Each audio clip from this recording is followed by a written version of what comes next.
వేసవి కాలం రానే వచ్చింది. మామిడి పండ్లు పుష్కలంగా దొరుకుతున్నాయి. ప్రతి షుగర్ పేషెంట్కి వచ్చే ఆలోచన, ప్రశ్న, నన్ను మళ్ళీ అడిగే ప్రశ్న, సార్ ఒక షుగర్ పేషెంట్ మామిడి పండు తినచ్చా లేదా, తింటే ఎంత తినాలి, ఎప్పుడెప్పుడు తినాలి? ఇంకా ప్రీ డయాబెటిక్ పేషెంట్స్ వాళ్ళు కూడా అడుగుతుంటారు, సార్ మేము తీసుకోవచ్చు కదా, బట్ ఎంత క్వాంటిటీ వరకు తీసుకోవాలి అనే ప్రశ్న నన్ను మళ్ళీ అడుగుతుంటారు. So let's start the discussion. Sugar patient మామిడి పండు తినచ్చా? ప్రీ డయాబెటిక్ పేషెంట్ మామిడి పండు తినచ్చా? తింటే ఎంత తినాలి? మామిడి పండు కింగ్ ఆఫ్ ఫ్రూట్స్, రాజు, అన్ని పళ్ళకెల్లా రాజు. సింహం ఎలాగో మామిడి పండు కూడా అలాగే. మై ఫేవరెట్ ఫ్రూట్ ఆల్సో మామిడి పండు. నేను కూడా ప్రతిరోజు 1 or 2 కేజీ తీసుకెళ్తున్నాను. ఇంకా సీజన్ మేబీ 2-3 వీక్స్ ఉండొచ్చు. సో నేను మిస్ కాదలుచుకోలేదు. బట్ షుగర్ పేషెంట్ ఏం చేయాలి? ఫస్ట్ ప్రశ్న, ప్రతి వ్యక్తి మామిడి పండు తినచ్చు.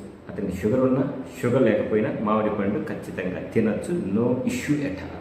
బట్ ఇక్కడ గమనిక అనే ఒకటి ఉంటుంది. అంటే ఏంటంటే ఎలా తినాలి, ఎంత తినాలి?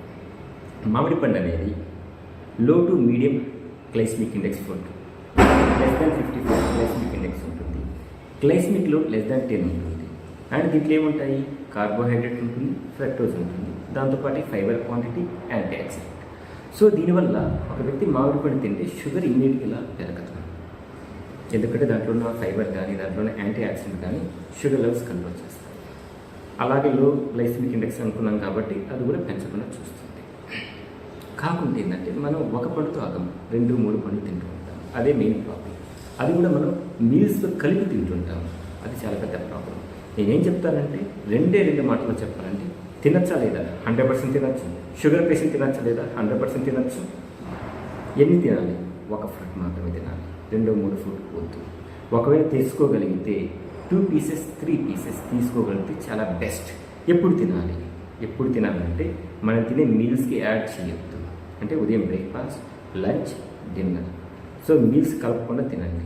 బ్రేక్ఫాస్ట్కి లంచ్కి మధ్య, లంచ్కి డిన్నర్కి మధ్య. అంటే నేనే చెప్తాను అంటే బెస్ట్ టైం ఈస్ 11 o'clock, కుదిరితే ఈవినింగ్ 4 o'clock. స్నాక్ రూపంలో ఒక మామిడి పండు కట్ చేసామా, సింగిల్గా ఉంటే సింగిల్గా తినేయండి. లేదు మనతో ఫ్రెండ్స్ ఎవరైనా ఉంటే 2-3 pieces మనం తీసుకున్నాము, 3 pieces వాళ్ళకి ఇచ్చేసాము, డన్. దానివల్ల మనకు షుగర్ లెవెల్స్ అయితే పెరిగే అవకాశం లేదు. అలా కాకుండా బాగుంది కదా అని చెప్పేసి, చెట్టు పండు కదా అని చెప్పేసి 2వ పండు 3వ పండు తినగా షుగర్ లెవెల్స్ ఇలా పీక్ అవుతాయి. మళ్ళీ అడుగుతుంటారు, సార్ ఒకసారి తింటే ఏమవుతుంది, షుగర్ పెరిగినంత మాత్రాన ఏం కాదు కదా అంటే, ఆ ఇన్సిడెంట్ ఒకసారే కాదు, ఆ సీజన్లో 10 times 15 times 20 times రిపీట్ అయ్యే అవకాశం ఉంది. ఎప్పుడైనా కూడా మన అలవాట్లు చాలా ఇంపార్టెంట్. మనకి ఎలా ఉండాలంటే దాని పట్ల అవగాహన. మనం ఏమైనా తినాలి, షుగర్ లెవెల్స్ పెంచకుండా చూసుకోవాలి. 1 time కదా 2 time కదా అంటే దట్ హైపర్ గ్లైసిమిక్ ఈవెంట్స్ ఉంటాయి కదా, అది శరీరానికి ఎప్పుడూ మంచిది కాదు. ఆ ఈవెంట్స్ ఎంత ఎక్కువ ఉంటే మనకు కాంప్లికేషన్ వచ్చే అవకాశం అన్నిసార్లు పెరుగుతుంది.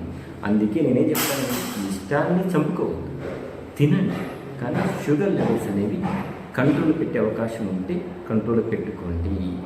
ఈ విషయాన్ని మీరు పాటించినట్లయితే ఎన్నిసార్లు వేసవి సెలవులు వచ్చినా, వేసవి కాలం వచ్చినా, మామిడి పండు సీజన్ వచ్చినా కానీ తింటారు, షుగర్ లెవెల్ కంట్రోల్లో పెట్టుకుంటారు. ఇప్పుడు ప్రీ డయాబెటిక్ పేషెంట్ గురించి చెప్పినట్టు పేషెంట్ అనకూడదు, ప్రీ డయాబెటిక్ అంతే. అంటే షుగర్ లెవెల్స్ లెస్ దాన్ 126 ఉంటాయి తినకముందు, తిన్న తర్వాత లెస్ దాన్ 100 ఉంటాయి. ఇలాంటి వాళ్ళకి నేనేం చెప్తానంటే మామిడి పండు మీరు తీసుకోవచ్చు. 1-2 తీసుకోవడం వల్ల నో ఇష్యూ అట. మీకు షుగర్ లేదు, ఏం కాదు, మీరైతే ఆలోచించక్కర్లేదు, మామిడి పండు తీసుకోండి. ఓన్లీ షుగర్ పేషెంట్ మాత్రమే మనం ఒక పండుతో క్లోజ్ చేద్దాం. నెక్స్ట్ మిగతా విషయాలతో మళ్ళీ కలుద్దాం. మీ ఫ్యామిలీ డాక్టర్ తోట రాజశేఖర్.